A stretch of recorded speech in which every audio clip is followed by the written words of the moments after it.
Hola Macarena, buenas. Hola, profe. ¿Cómo está? ¿Bien y usted? Por acá bien. Vamos a esperar un poquito que se conecte alguien más y comenzamos, ¿ya? Ya, profe.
Profe, le hago una consulta.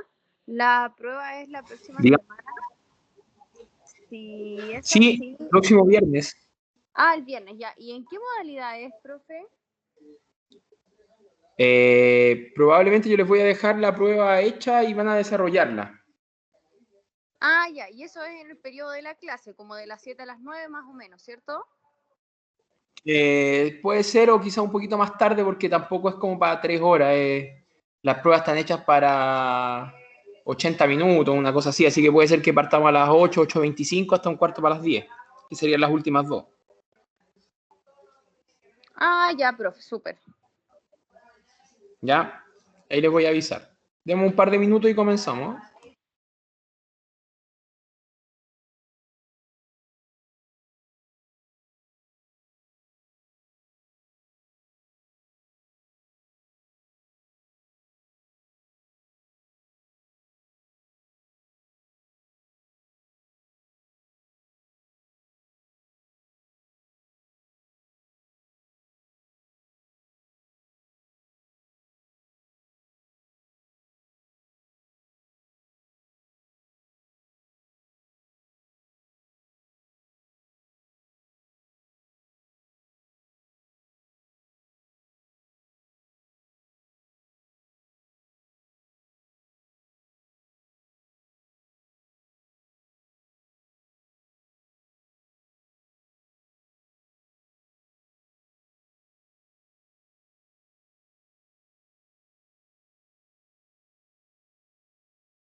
Ya.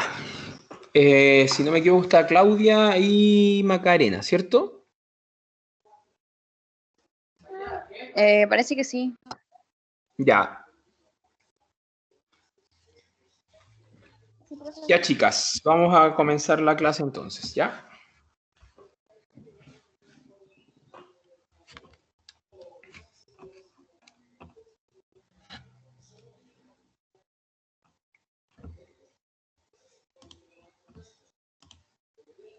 Me confirman cuando puedan ver la pantalla, por favor.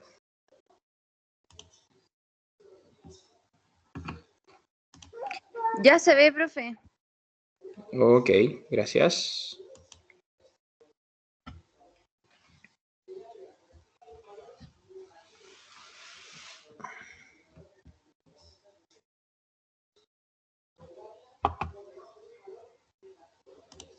Ya, vamos a comenzar entonces.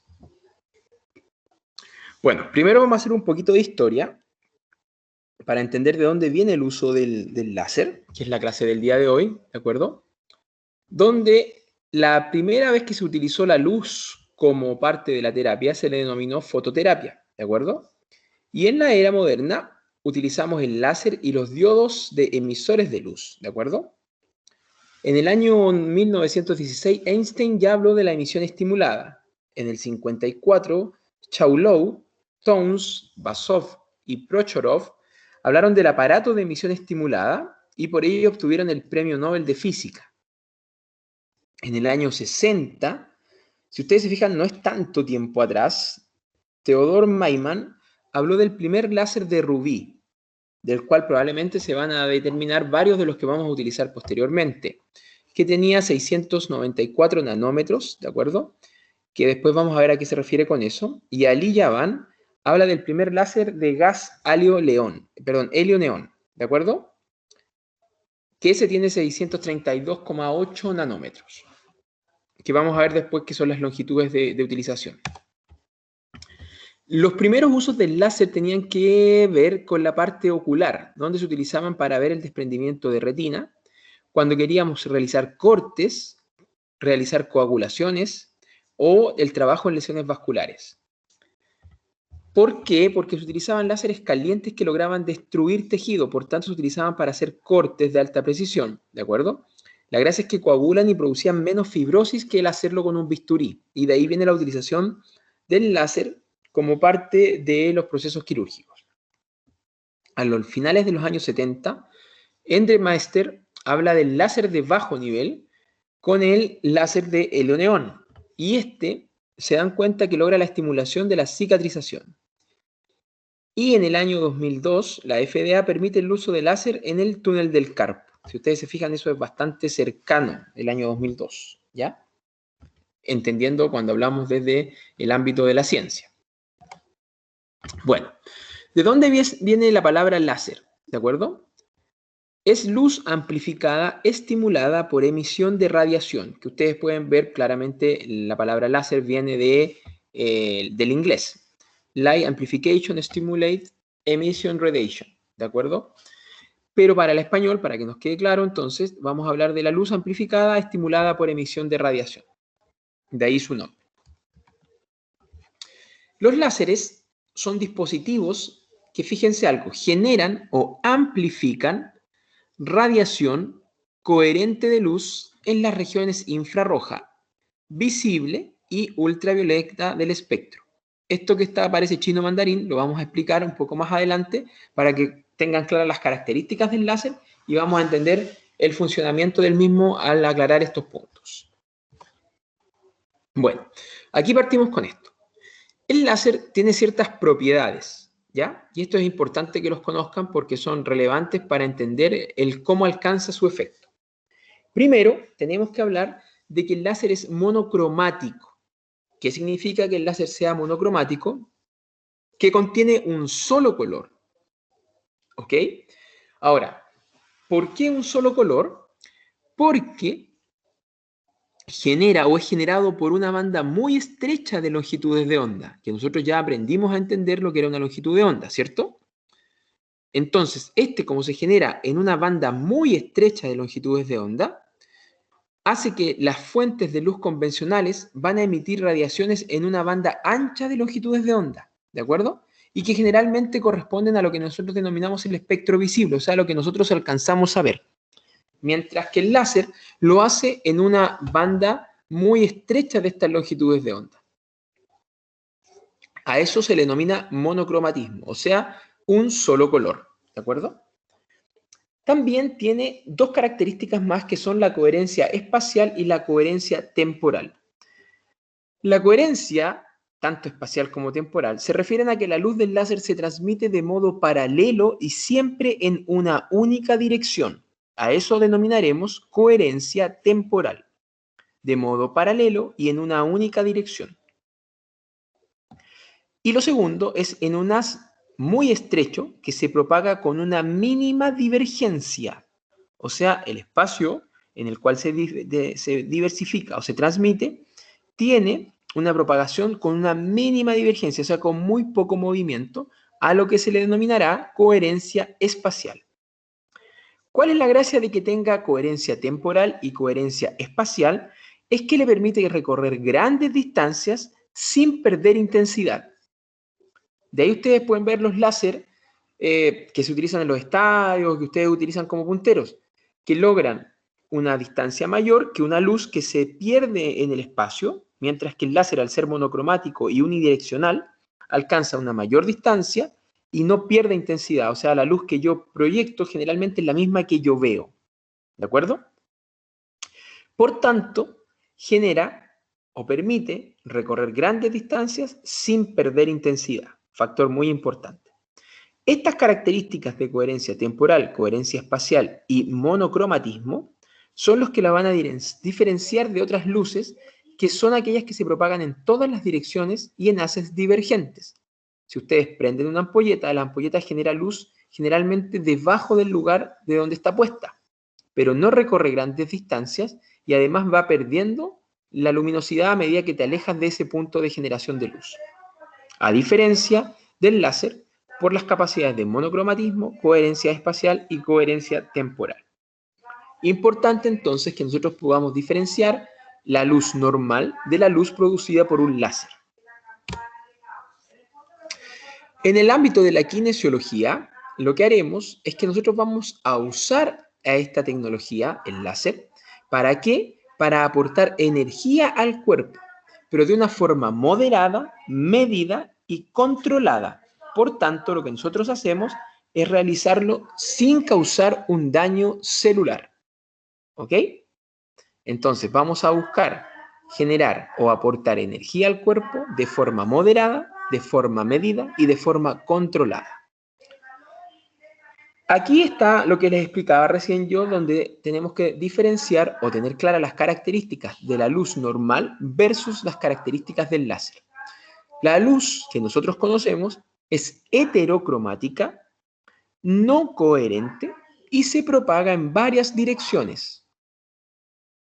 Mientras que el láser es monocromático, tiene una coherencia, recuerden que tanto espacial como temporal, y es direccional, o sea, no se propaga en varias direcciones, sino que es unidireccional o direccional. Entonces ahí tendríamos un paralelo para diferenciar las características de la luz y las características del láser.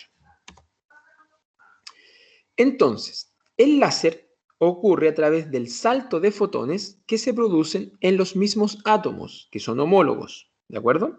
Y esto nos va a dar la característica de radiación emitidas, las cuales van a ser las mismas para todos, lo que permite que la energía luminosa sea monocromática, o sea, de un solo color.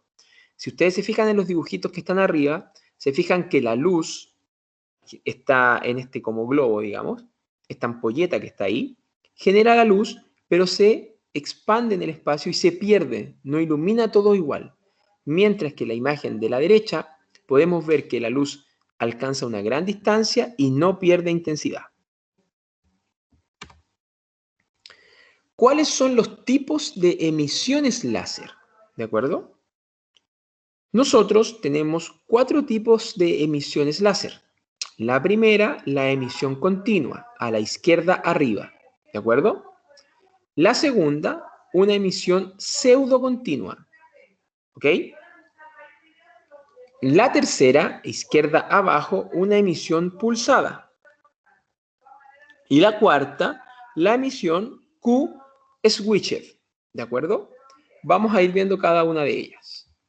¿Vamos bien hasta acá? ¿Me están escuchando? Si me pueden informar para no sentirme tan solo. Sí, profe. Ok, vamos entonces. Ahora vamos a ver cuáles son los tipos de emisión láser que existen, ¿de acuerdo? Y vamos a ver que existen 5 clases o tipos de láser. el clase 1, clase 2, 3A, 3B y 4. ¿Ok? De estos los vamos a ver y vamos después a enfocarnos en el cual es el que nos sirve a nosotros o el que utilizamos los kinesiólogos. El primero, el clase 1, es menor a 0,5 miliwatts la potencia que tiene. Entonces tenemos que entender en qué se mide la potencia de la emisión láser en miliwatts. ¿Ok? Y en el caso del clase 1 es menor a 0,5. En este caso es sin riesgo porque el haz tiene un diámetro amplio y es divergente, ¿de acuerdo? O sea, no es uno que sea muy monocromático y no divergente, por tanto probablemente tiene menos alcance, pero al mismo tiempo no genera daños, ¿de acuerdo? El 2 o clase 2 va de 0,5 a 1 miliwatts, ¿de acuerdo? En este caso es seguro para una visión momentánea y puede despertar el parpadeo. O sea, si te llega a los ojos, lo puedes ver, pero te va a generar un parpadeo. ¿De acuerdo? Posteriormente tenemos el 3A. Y en este caso ya va de 1 a 5 miliwatts. Este es el que generalmente se utiliza para los punteros láser. Y si ustedes se dan cuenta, aquí ya nos indican que este sí puede llegar a generar un riesgo cuando estamos expuestos a él de forma prolongada. Así que cuidado a jugar con los láser apuntando los ojos de compañeros o algo así. Porque este, después de una exposición prolongada, sí nos podría producir daños. Luego tenemos el que a nosotros nos interesa, el 3B, láser clase 3B. Y este va desde 5 a 500 miliwatts, ¿ok? Este se utiliza para terapia, puede causar daño ocular, por tanto no se debe apuntar, se debe evitar la visión directa porque puede producir daño, se debe evitar mirar el haz reflejado en la piel, ¿de acuerdo? Perdón, me equivoco, disculpen. No se debe colocar directo a la piel. Si yo miro el haz reflejado en la piel es inocuo, o sea, no me produce daño. Si yo miro el haz reflejado en la piel. Y puede ocasionar quemaduras si es que yo lo pongo durante un tiempo prolongado a exposición, a la zona que yo quiero tratar, ¿de acuerdo? Y luego tenemos el clase 4, ¿ya? Que el clase 4 es el que se utiliza para cortes quirúrgicos o industriales. Este puede causar un daño permanente y quemaduras graves, ¿ya? Puede quemar incluso la ropa, por tanto se debe usar con precaución extrema.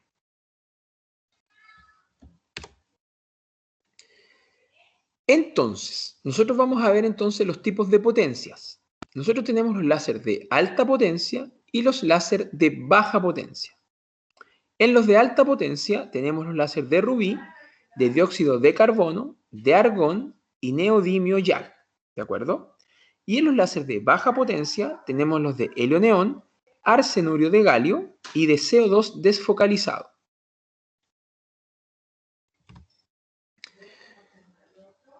Vamos viendo entonces ahora cada uno de ellos. Los tipos de emisores de láser. Tenemos los sólidos, ¿de acuerdo? Donde vamos a encontrar el neodimio YAG, yttrium aluminium garnet, que se utiliza principalmente en oftalmología, lo que vamos a conocer, pero no es relevante para el uso que nosotros necesitamos. Luego tenemos el de gas helio-neón, CO2. Este lo que genera es que a través de una cámara, con la mezcla de estos gases, el helio y el neón, es que se va a generar esta emisión láser, ¿de acuerdo? El láser de helio-neón fue el láser más común hasta la aparición de los láser de diodo, ¿de acuerdo? Que se apareció en los últimos años. Y fue construido por primera vez, como vimos en la parte inicial de la clase, por Ali Javan o Javan en el año 61, a través del medio activo que es el gas noble neón, ¿de acuerdo? Luego tenemos este gas helio-neón CO2. El CO2 es el láser de dióxido de carbono, CO2. La acción de este láser en una molécula de CO2 fue descubierta por Patel en el año 64. Estos detalles históricos no son tan relevantes, así que no es para que los tengan que recordar de memoria, ¿ok? Es solo para que tengan una mirada respecto de lo que se utiliza. Este logró la transmisión o transmitió un pulso de descarga eléctrica a través de CO2, gas puro, en un tubo láser, ¿ok? y lo que generó es que obtuvo una pequeña salida de esta emisión láser.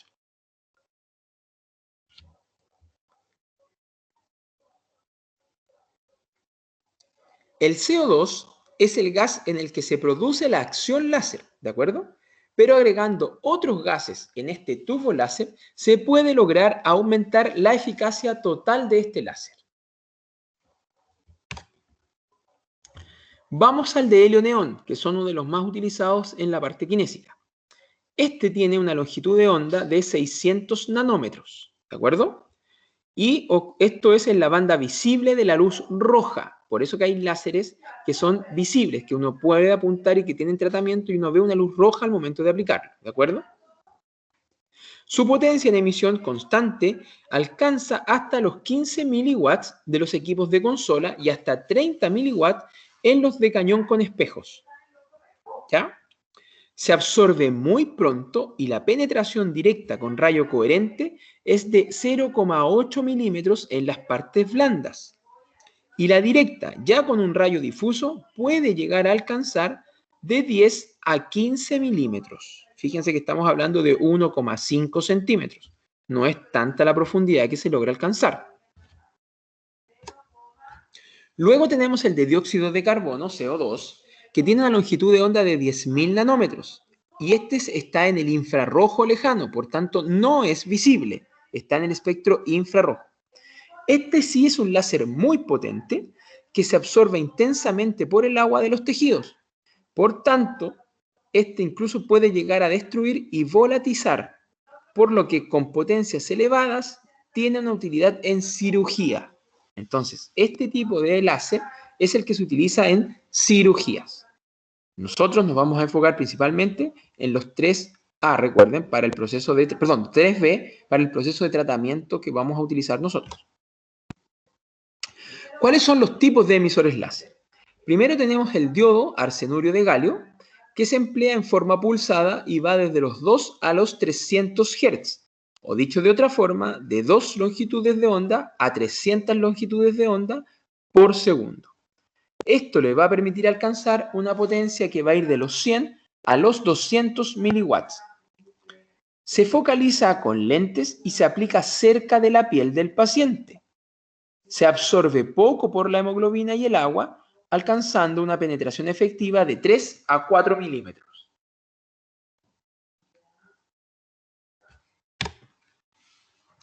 El arsenurio de galio, ASGA, este es un diodo de arsenurio de galio que emite una longitud de onda que va desde los 780 hasta los 904 o 905 nanómetros. Y siempre va a estar en la gama infrarroja no visible. ¿Qué cosa es delicada en los casos de los láser invisibles o no visibles?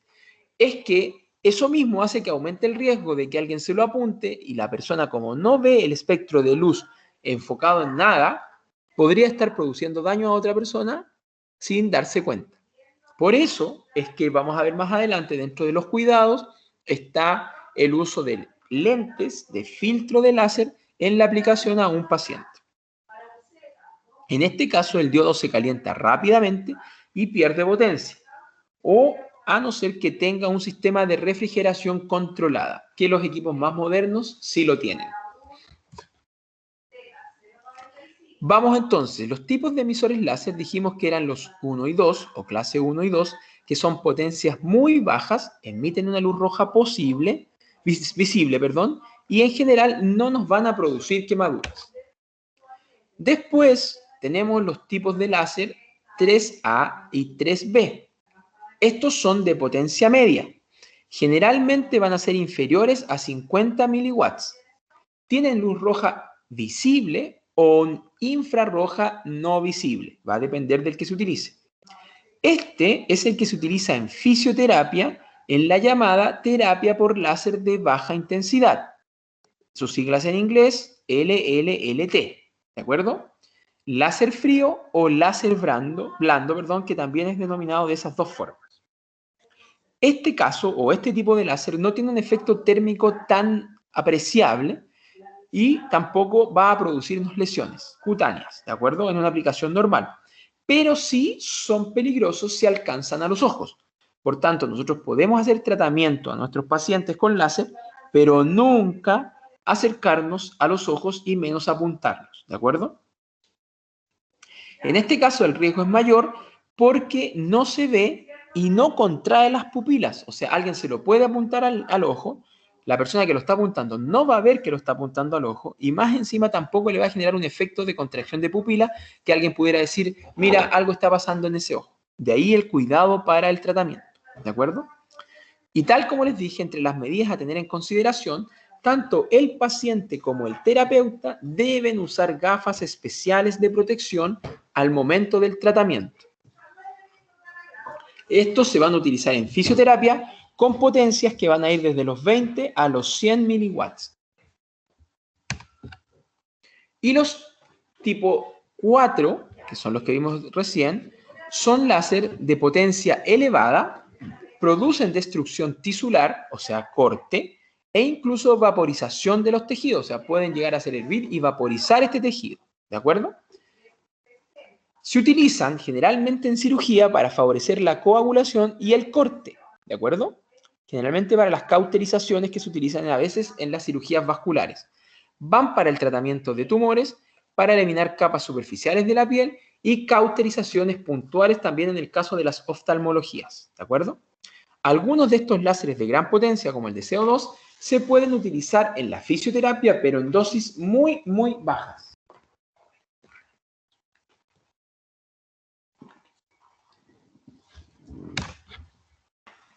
La frecuencia y duración de los pulsos. Generalmente lo que vamos a utilizar nosotros son 2,5 Hz para lesiones agudas. Aquí vamos teniendo que entender entonces cuándo y qué es lo que vamos a utilizar. 20 Hz para heridas. 150 Hz cuando queremos producir analgesia, y 5 kHz, o sea, 5000 Hz para lesiones crónicas, úlceras o heridas infectadas. Entonces, hago la pregunta, si están atentos ahí. Si yo tengo una lesión aguda, ¿de acuerdo? Como un proceso inflamatorio, de las clases que hemos visto, ¿utilizamos termoterapia o crioterapia?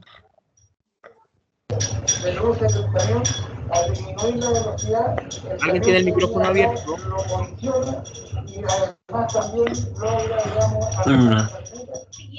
Chicos, ¿alguien tiene el micrófono abierto? No se escucha nada así. Chicos, ¿me escuchan? ¿Alguien me escucha? Yo sí. ¿Me están escuchando o no? Yo sí. Ok. Andrea sí. Ok, Andrea, qué bueno. Ya. Entonces, vuelvo a repetir la pregunta. Si nosotros tenemos una lesión aguda, ¿de acuerdo? ¿Utilizamos crioterapia o termoterapia?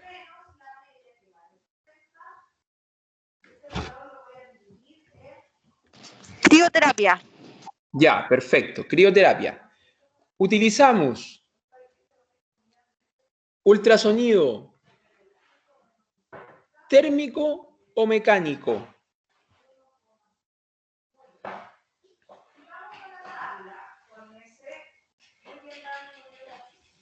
Lesión aguda, ultrasonido térmico o mecánico.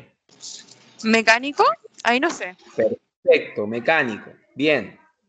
Y utilizamos láser de ¿cuántos hertz? Lesión aguda, proceso inflamatorio. Es con el fin de llegar a mayor profundidad, ¿cierto? No, estoy hablando del láser. Fíjense, en la diapositiva que está puesta en la imagen. ¿Cuál se utiliza para lesiones agudas? 2,5. Ah, 2,5. Perfecto. Entonces, si yo tengo una lesión aguda, utilizo crioterapia, ultrasonido mecánico, TENS, analgésico y láser en 2,5 Hz. ¿Se fijan cómo vamos armando el protocolo de tratamiento? ¿Queda claro? Sí, profe.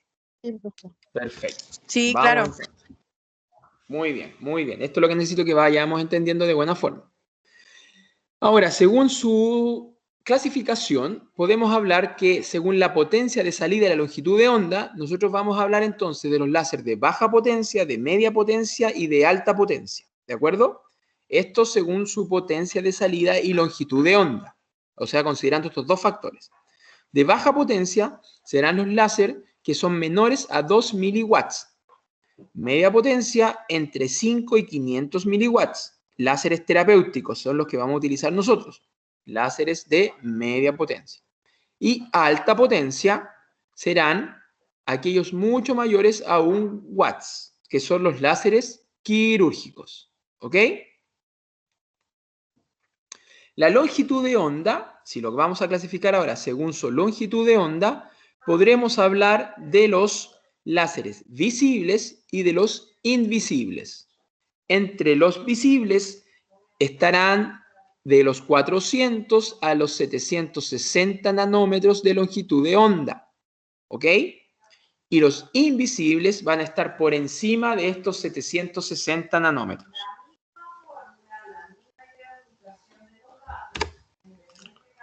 Vamos entonces ahora a entender cómo se va a dosificar la aplicación del láser. Las dosis del láser han sufrido muchos cambios en sus recomendaciones, algunas veces por desconocimiento del terapeuta o de la terapia a utilizar, y las más debido a las bajas potencias que se podían radiar desde los aparatos. ¿De acuerdo?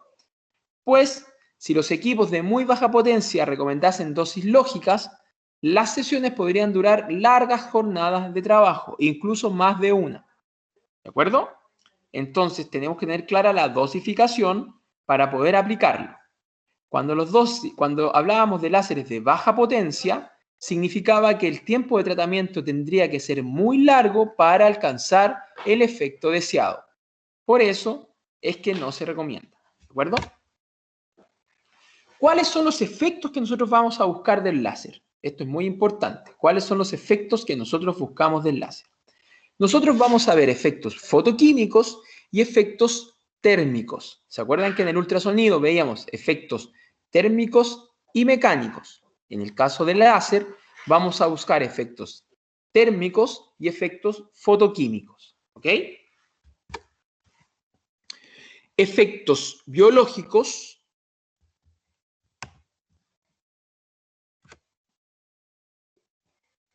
¿De acuerdo? Y estos se van a diferenciar en el efecto bioenergético, que se basa en la necesidad de reservas energéticas de la célula para poder realizar la actividad para la cual está hecha. ¿De acuerdo? ¿Qué ocurre? Cuando una célula se daña o se rompe un tejido, ¿de acuerdo? Estas disminuyen. La actividad que tienen a cargo, la disminuyen. Y por tanto, esto se ve alterado. La función que deben cumplir se ve alterada. La radiación láser de baja potencia, cuando actúa directamente sobre los fotorreceptores de la cadena respiratoria de esta célula, van a activar y facilitar el paso de ADP a ATP. Eso lo vieron en el ciclo de Krebs. ¿Se recuerdan de eso o lo explico un poquito para que quede claro?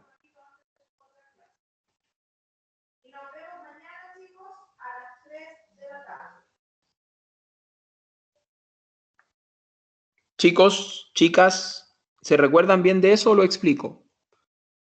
Explíquelo. Ok. Recuerden que la célula, para producir energía, necesita ATP, ¿cierto? Y el ATP, cuando entrega la energía a la célula, pierde una molécula de fosfato. Por eso, de pasar de ser adenosín trifosfato, pierde la molécula de fosfato y pasa a denominarse adenosín difosfato o ADP. Entonces, cuando eso ocurre, lo que necesitamos es que se activen los fotorreceptores de la cadena respiratoria de la célula, ¿de acuerdo? Para que se active la mitocondria, que es la que almacena la energía, liberando nuevamente una molécula de fosfato. Y esta molécula de fosfato se va a unir a la molécula ADP y nuevamente se va a convertir en molécula de ATP. Y cuando pasa a ser ATP, puede volver a producir energía en la célula. Ese va a ser el efecto bioenergético. El efecto bioeléctrico nuevamente los fotorreceptores de la membrana celular van a absorber la energía láser y con esto van a permitir que exista un equilibrio iónico de la membrana. Por tanto, va a favorecer la vitalidad celular y las funciones de la misma. ¿Por qué? Porque permite que se logre nuevamente el equilibrio entre las estructuras o moléculas que están fuera de la membrana y las que están dentro de la membrana. Por tanto, al ocurrir este equilibrio iónico de iones que están dentro y fuera de la membrana, permiten que la célula vuelva a tener una buena vida y alcance a cumplir con las funciones para las que está acomendada. Efecto bioquímico. El láser va a permitir el aumento de estas reservas energéticas, ATP, que fue lo que les comenté recién, facilitando o permitiendo que existan reacciones interestricturales, o sea, en la estructura, los ciclos metabólicos intracelulares, provocando una activación de todo el componente del metabolismo celular. Y lo que nosotros necesitamos es aumentar el metabolismo celular para que se produzca el proceso de regeneración de los tejidos que están dañados. También tenemos entonces, acá, como demuestra esta diapositiva, el efecto bioestimulante. ¿Qué hace? El láser, como actúa como un agente activador de la síntesis proteica y la función celular, va a favorecer la división y la multiplicación celular, o sea, la mitosis celular. Eso ustedes lo deben haber visto en biología, ¿ya?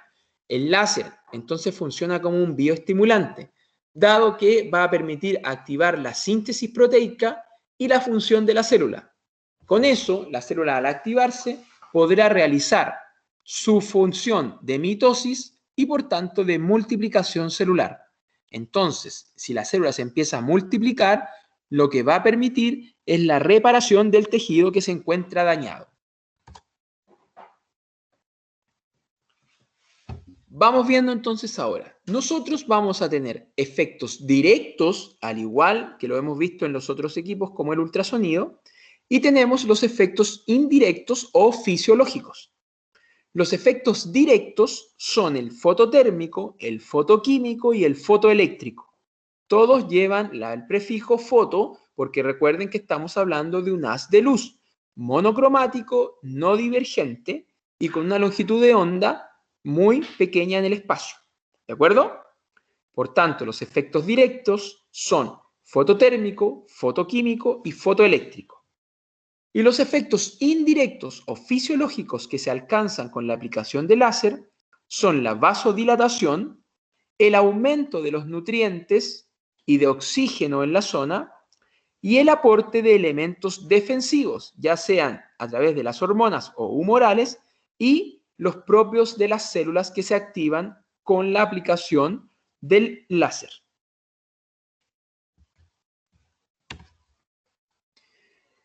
El efecto analgésico del láser se produce porque se logra una estabilidad de la membrana celular.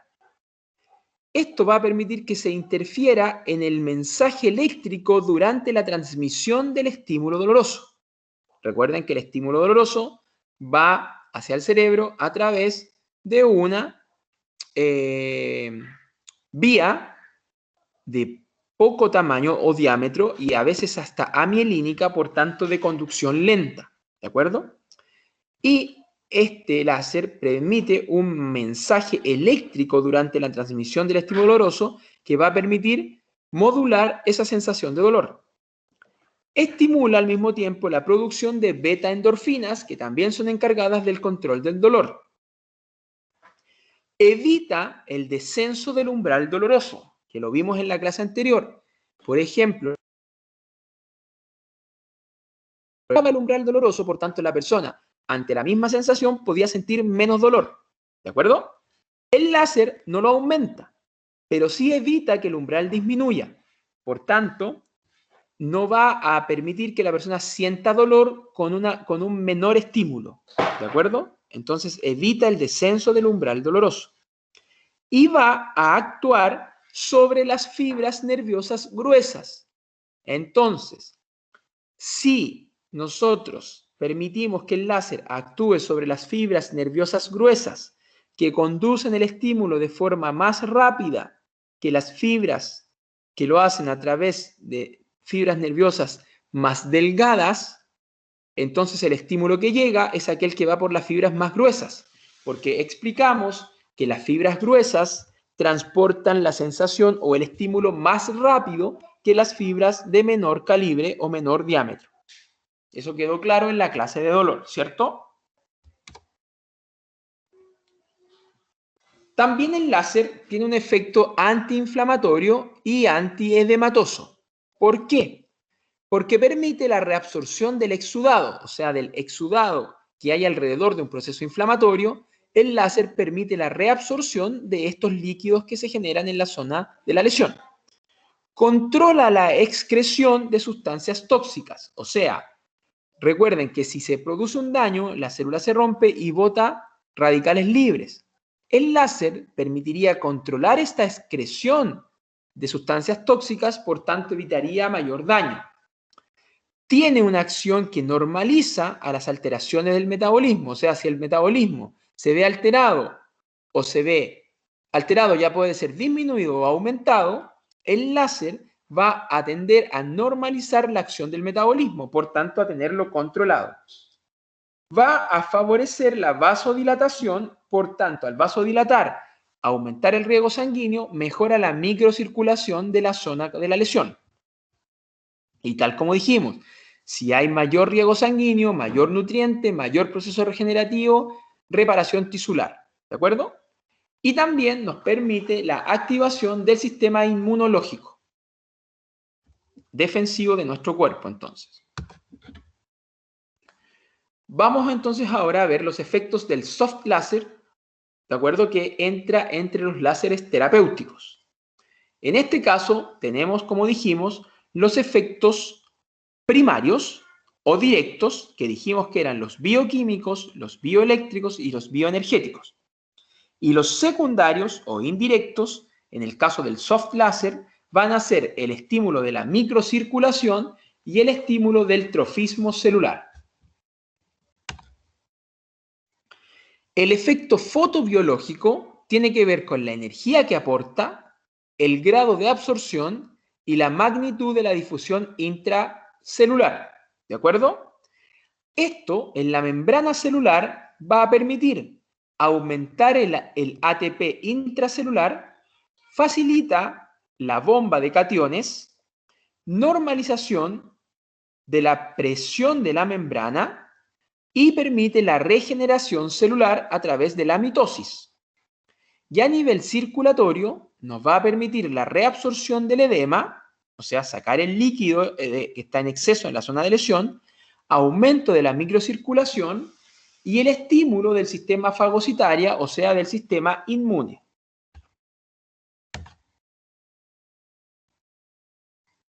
Así entonces, nosotros lo vamos a explicar en esta gráfica. Tenemos los efectos primarios, los efectos secundarios o indirectos y los efectos que produce en el paciente en la parte baja de este dibujo. Vamos de a uno por uno. ¿Cuáles son los efectos primarios o efectos directos del láser que ya revisamos? Térmico, mecánico, bioquímico, bioeléctrico y bioenergético. Los efectos secundarios o fisiológicos, que son los que nosotros buscamos, generalmente para la reparación tisular, para la reabsorción del edema o alguna otra de las funciones que tiene el láser, van a ser el estímulo de la microcirculación y el estímulo trófico celular o del trofismo celular. Estos son los efectos indirectos y que se podrán dar de forma local, de forma regional o generalizados. Y los efectos que recibe el paciente son un efecto antiálgico o analgésico, el efecto antiinflamatorio, control de la inflamación, control del edema o antiedematoso, y el efecto bioestimulante del trofismo celular, o sea, de la activación de la célula. Esos son los efectos terapéuticos que el paciente recibe. El efecto antiinflamatorio, ¿de acuerdo? Lo vamos a ver acá. Vamos a ver el efecto y vamos a ver ejemplos de tratamiento, ¿de acuerdo? El efecto antiinflamatorio ocurre porque se estimula la proliferación de las células del sistema inmune, por tanto, como hemos dicho varias veces, va a permitir el mejoramiento del sistema inmune, estimula la actividad linfática, o sea, el drenaje linfático, la reabsorción del edema, ¿de acuerdo? Mejora la microcirculación a través de la vasodilatación, controla o reduce la inflamación y reduce la mucositis después de la irradiación, generalmente, y la quimioterapia. ¿De acuerdo? ¿En qué tipo de tratamientos lo podemos ocupar? En la regeneración de heridas posoperatorias, como el herpes simple o el herpes zóster, que es una patología compleja, en la elefantiasis, en el pie diabético, en el edema linfático posoperatorio, en las mucositis, en la proliferación de colágeno y cuando hay tendencia a estado de gel en la zona e intoxicación por catabolitos que vienen precedentes de un metabolismo celular o de un daño celular. El efecto antiálgico o del dolor se ocurre a través de ¿qué? De la liberación de beta-endorfinas, incremento de la producción de ATP o adenosín trifosfato, incremento de la potencia medible de la membrana celular, sobre todo de las células nerviosas, relajación de la tensión muscular y aumento del umbral del dolor por presión y reducción de los impulsos motores, dolor miofacial, mialgias de fibras musculares. ¿Para qué tratamiento se utiliza? Tendinitis, osteoartritis, sinovitis, heridas de tejido blando, fracturas, lesiones por tensión o por sobreuso, como el túnel carpiano, las epicondilitis, el codo del tenista, ¿de acuerdo? Cuando existe tensión en la espalda o en la nuca, o tensión por jaqueca o lumbago, y también cuando hay cambio en agujas intravenosas, ¿de acuerdo? ¿Cuáles son los efectos que tiene beneficiosos en la cicatrización de úlceras?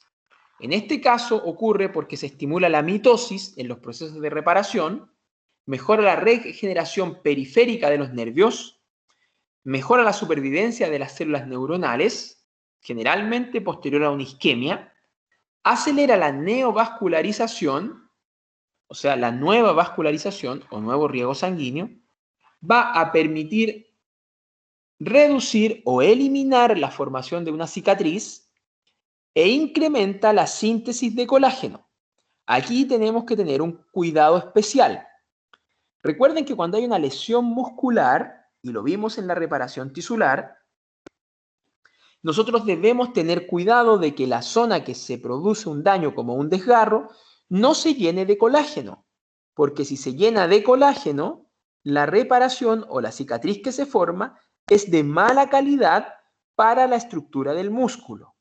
Por tanto, si yo tengo un desgarro muscular, el láser va a incrementar la síntesis colágeno, o sea, va a aumentar la agregación de colágeno en la cicatriz del músculo.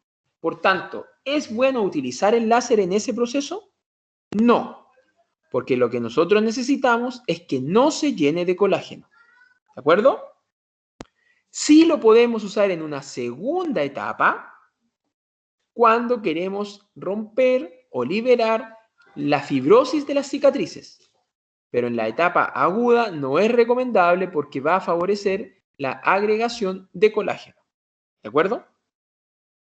Algunos tratamientos donde se ocupa es la regeneración de heridas, reparación de hueso, reparación de tejidos, parálisis facial hasta cierto punto, tengo algunas dudas ahí, problemas en el oído interno, recuperación de heridas, manejo en heridas y en úlceras varicosas.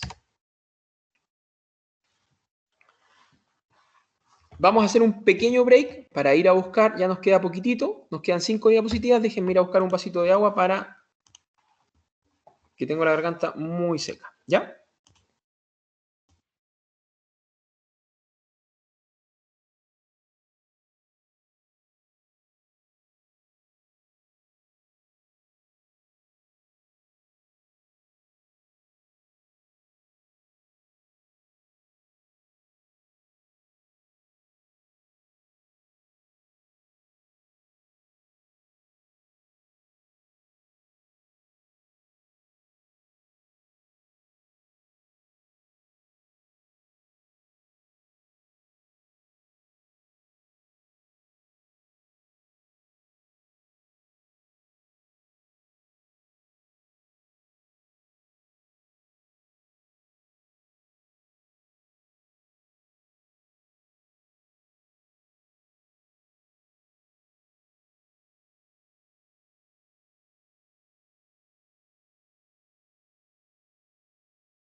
¿Me están escuchando de nuevo?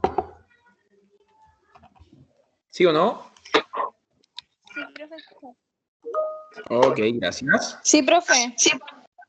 Ya, vamos entonces. La dosificación del láser.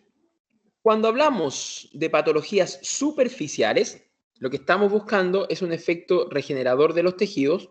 Se utilizarán 5 joules por centímetro cuadrado y se podrán ver o manifestar respuestas que van a ser capaces de ser observables por ustedes, ¿de acuerdo?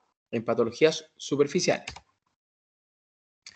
La dosificación en patologías que son un poco más profundas, como los esguinces, las tendinitis, da un buen resultado cuando utilizamos una media de 15 joules por centímetro cuadrado. Esto es la dosificación que se utiliza en las máquinas. Por tanto, ustedes, al utilizar una máquina de de láser, tendrán que leerse el manual del fabricante para entender cómo manejar esta característica, ¿de acuerdo? Entonces, vuelvo, en patologías que son un poquito más profundas, como las esguinces y las tendinitis, da un buen resultado una media de 15 joules por centímetro cuadrado.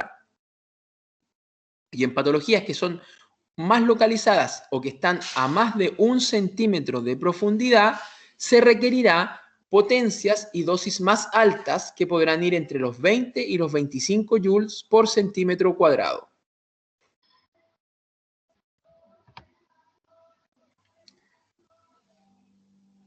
Los sistemas láser de helio-neón nunca se deben usar en modo barrido, ya que es tan mínima la potencia que tienen que la sesión sería una mentira si la utilizamos en el modo de barrido, sino que se utiliza de aplicación puntual, o sea, se deja en el lugar de la aplicación y de ahí no se mueve.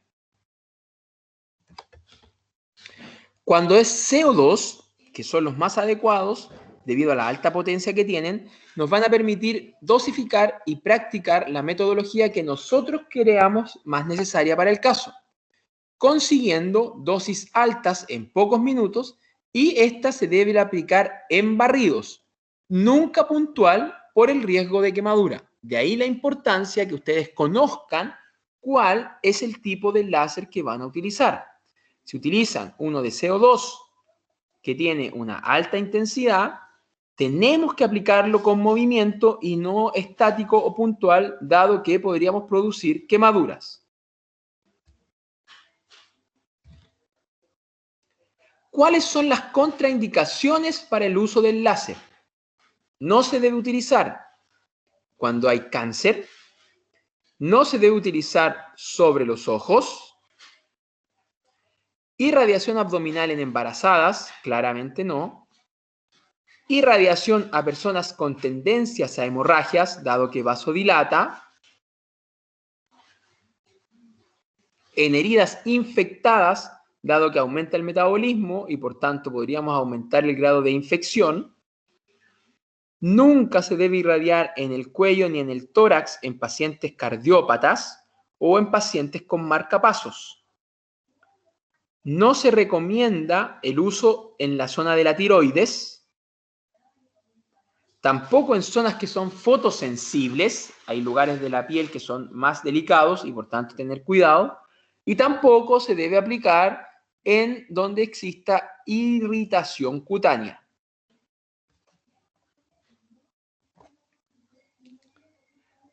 Para concluir, podemos decir entonces que el láser tiene múltiples propiedades que se pueden ser muy bien aprovechadas si sabemos utilizarlo. Se necesita, y esto es pega para las nuevas generaciones, ahí entran ustedes, mayor investigación para poder establecer mejores protocolos a la utilización del láser.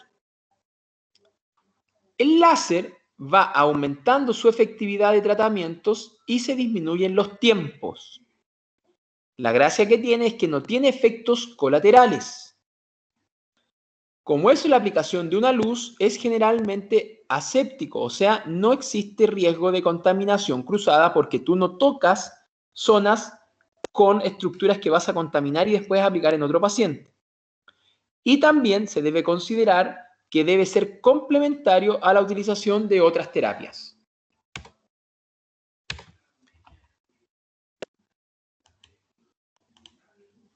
Ya, chicos, ¿queda claro alguna duda?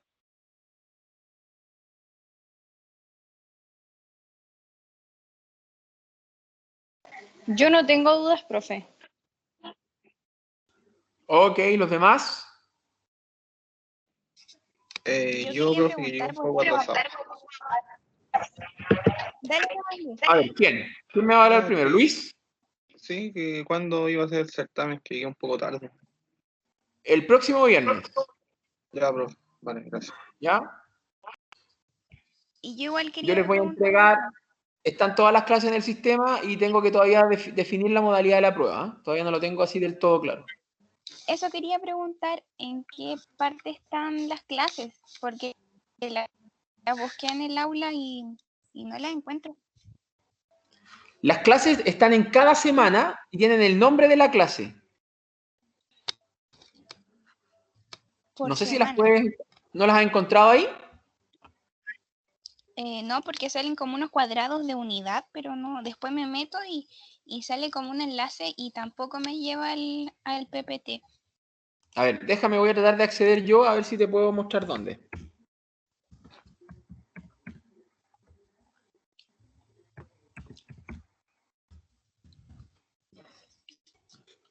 Déjame, voy a tratar de acceder yo a ver si lo podemos revisar. ¿Están viendo mi pantalla todavía? Sí, Ya. Aquí entré al aula, ¿cierto? ¿Te ubicaste dónde estoy? sí. Ya, entro acá, rehabilitación kinésica. Ujú. Y aquí están las semanas, ¿cierto? Pero a mí no me sale así por semana. Me salen ¿No? unos cuadrados de unidad. No. ¿Cómo estás entrando al aula? Parece que tengo que entrar a rehabilitación kinésica 2, ¿o no? Sí. No, 1. Ah, cuando entro ahí me salen unos cuadrados de como unidad 0, unidad 1. A ver, lo que pasa es que quizás estás entrando mal al aula. Mira, yo me voy a salir. Me voy a salir para que veamos. No sé, es que los otros cursos sí me sale por semana, pero en rehabilitación Pero no me este no te sale. sale por semana. Aquí tienes el No. problema, entonces. Ya, mira, yo te voy a mostrar cómo lo tengo yo para que ustedes puedan verlo. Y si no, por último, que algún compañero te mande la clase, porque están en PDF, así que no son pesadas, ¿ya? Tenía otra duda. Busqué la clase de dolor en ¿Ya? Teams y no la ¿Ya? encontré. No está el video. ¿Ya? Y vi en las clases que usted podía mandar como un enlace de una grabación de otro curso, algo así. Grabación de otro curso. Sí, es que dijo que hacían el día y la noche, entonces como no había quedado grabada la clase aquí, iba a mandar ¿Ya? la clase de la mañana. Sí, pero yo entiendo que quedó grabada. Si yo mira, te soy súper sincero, no tengo claridad absoluta porque yo sí puedo ver las clases. Mira, voy a entrar aquí a rehabilitación kinésica. Ustedes son vespertinos. Acá están las clases. Por ejemplo, aquí está la clase del 7 y aquí está repetición de la clase 4 en la clase de dolor. Pero al parecer varios tienen problema para verla. Es que no aparece en Teams, por lo menos. No, es que en Teams no la puedes ver. En Teams tienes que bajarla al computador. No es como antes. Sí, pero yo descargué todas las clases y no me sale la de dolor. Ya. ¿Y revisaste porque yo la subí de nuevo? Si te aparece esta clase de repetición clase 4 en el aula. Repetición. Es que en el aula no encontré nada, la verdad. ¿Sería raro. posible que la mande por correo o algo así? Bueno, yo les mando la clase de dolor por correo. O se la mando al delegado para que se las haga llegar. ¿Ya? Sí, la verdad es que yo no he visto ni una. O sea, los PPT. Los videos sí. Solamente la de dolor no lo he visto en video. Pero los PPT no lo he podido ver, ninguno. Ya, pero mira, estás viendo mi pantalla, ¿cierto? Sí. Mira, yo entro, por ejemplo, acá a la semana 1. Y aquí en la semana 1 está clase de reparación tisular, ¿te fijas? Semana 2, tengo acá clase inflamación y clase dolor. Yo entro acá y aquí van a encontrar esas clases. Mira, voy a entrar acá, por ejemplo, y aquí abajo, ahí está, la clase de inflamación y la clase de dolor. Ajá. Entonces, bueno, pero no tengo problema. Yo les hago llegar el PDF, se lo hago llegar por último de ahí que me hable el delegado y se lo envío por correo. ¿Ya? Por favor, profesor. Sin ningún problema. Gracias. Ya. ¿Estamos ok por hoy?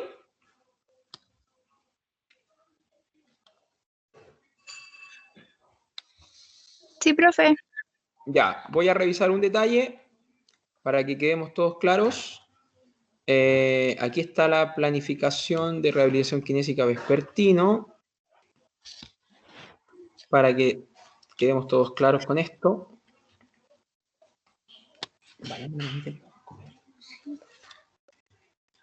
Ya, y acá estamos nosotros. Aquí está la planificación por semanas. Dolor, termoterapia superficial, ultrasonoterapia 4 semanas, electro y terapia láser en la semana 5, ¿cierto? Ya, la próxima semana tenemos la clase del 6, que es terapia combinada, que la verdad la terapia combinada no vamos a hacer la clase porque eso se utiliza en equipo y prefiero verlo en la parte práctica. Entonces, esta clase la vamos a utilizar para los que tengan dudas o si es que necesiten archivos que les faltan, todo lo que nos falte ahí, se los hago llegar en esta clase, ¿de acuerdo? Nos juntamos ese día, el 14, para hacer esta clase y repasar las dudas que tengan. Y la evaluación es el día viernes 16. ¿Queda claro? Ya, profe. Ya, profe. Perfecto. Entonces ahora me piden las clases que falten y yo se las hago llegar durante el fin de semana a algún correo.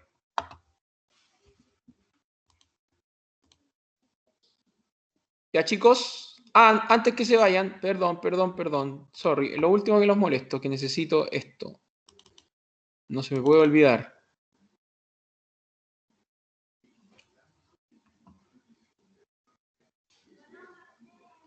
Ya. Hoy día es 9. Andrea. Acá. Perfecto. Erin. No está. Acá. Luis. La Erin está ahí, perfecto. Luis.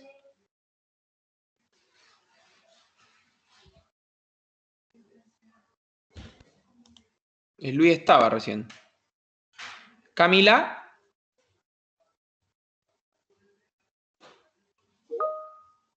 Ya, Camila. Vi tu mensaje, Camila.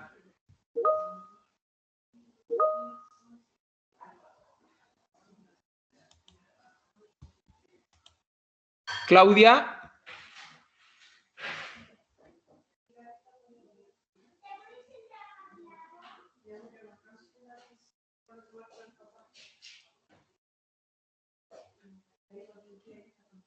No está la Claudia. Profe, si está Javiera. Acaba de hablar con ella. con usted recién. Acaba de hablar con la Claudia. Ah, entonces, sorry. Presente, no he dicho nada. Javiera.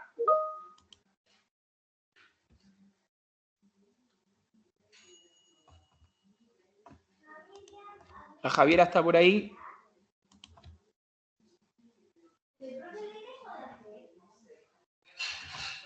Ya, la Javiera no estaría entonces. Los demás estaban todos. Si alguien me puede ayudar. Yo vi a la Javiera porque le quedó el audio prendido, pero yo la vi. Ya, pero ¿estaba también entonces en clase? Ya, estaban todos presentes. Ok. En todo caso, esto lo revisan en Teams después, así que no hay problema, pero necesito que me confirme porque yo no me fijé durante la clase. Ya, estamos por hoy día, chicos, chicas. Ya, profe, muchas gracias. Ahí le envié mi correo por el grupo que tenemos. Perfecto, que estén bien, descansen. Igualmente, Chao, chao. profe. Chao, chao.